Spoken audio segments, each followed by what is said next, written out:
Aquaman and the Lost Kingdom did not set out for its sequel voyage knowing it would be a film to end an era. It's been 5 years since Aquaman became a holiday hit for Warner Bros., and in those 60 months, the studio has again changed course with its DC Comics films, moving away from the DC Extended Universe that launched with Man of Steel and concludes by either permanently retiring this version of Aquaman or shuffling him into a new paradigm. Through it all, Lost Kingdom kept coming, driven by the enthusiasm of its star and co-creator Jason Momoa.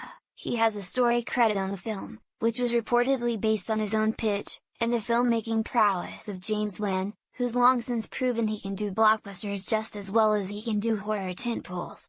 We were originally supposed to see the film a year ago, but multiple delays pushed it back, and back again to a release date almost 5 years to the day from its predecessor.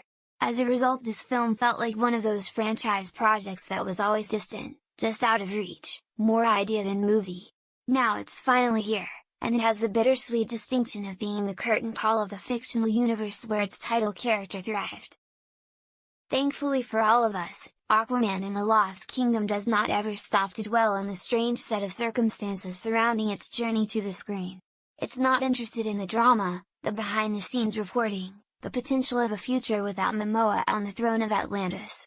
Instead, it's the kind of film that wants to leave everything it has out on the field, and that produces a kinetic, often scattered, but nonetheless entertaining popcorn movie that truly gives us everything it has, and then some. It's been a while since Arthur Curry/Aquaman, Momoa, defeated and exiled his half-brother Orm, Patrick Wilson, and became king of Atlantis in the process, and a lot's changed since he took the crown. He's a father now, raising a baby son with his wife Mara, Amber Heard, and his father Tom, Temuera Morrison, and he's finding it hard to juggle the joys and challenges of parenthood with the administrative duties that come with running an entire kingdom.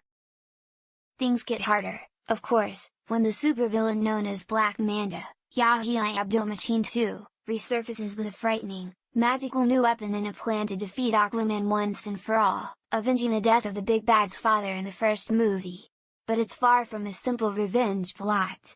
Driven by dark forces he doesn't fully understand, Black Manta is reshaping the entire planet in his quest for ultimate, Aquaman-destroying power, and if Arthur hopes to stop him, he has no choice but to break Orm out of jail and team up with his former enemy to save Atlantis, and by extension the world. That little nugget of plot tease at the end there, Arthur busting Orm out of a strange desert prison and then taking him on an adventure, is the rocket fuel that keeps Aquaman and the Lost Kingdom shooting forward with swagger, humor, and heart.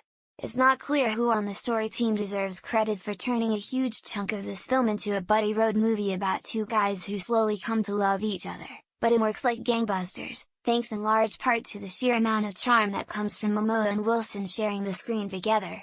With Arthur as the comedian and Orm as the straight man, they banter like crazy, get into trouble, and even find ways to slowly and organically form new bonds of respect. When the movie's working with that formula, it's absolute gold, both on a set piece and a character level. Unfortunately, that part of the story comes a little too late, which brings us to the central issue that weighs down Lost Kingdom, its scattershot, often frustrating plotting. This movie needs absolutely no help from the rest of the two to become a complex web of characters, subplots, and various narrative ingredients that often carry little emotional or thematic weight for much of the runtime. The movie is, thankfully, not so long that it overstays its welcome, but it crams so much into 2 hours that you're often left wondering how much of it we really needed, or whether or not some of it will come back in the end and make a big difference that, ultimately, never quite comes. Screenwriter David Leslie Johnson MC Goldrick, returning for his second Aquaman feature, deserves some kind of medal for making it all hold together in any graspable way, but even with his valiant efforts, the film can't help but veer into overstuffed blockbuster territory.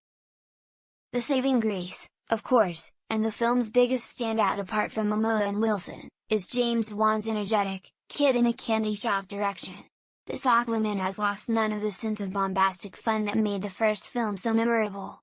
You can feel it radiating out not just from Momoa's hype man enjoyment, but from the way Wan frames shots, layers and color, and plays up the sheer scope of the story he's telling.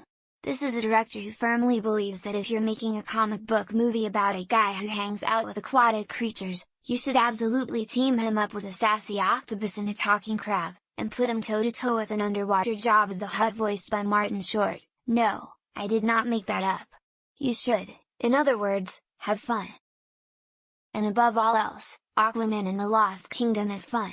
It does not dwell on its status as a finale for a certain comic book movie era, nor does it worry over the possibility that we'll never see Momoa's Arthur Curry again. Instead, this is a film that takes big swing after big swing, and leaves us filled up with spectacle, warmth, and a sense that the wait was probably worth it.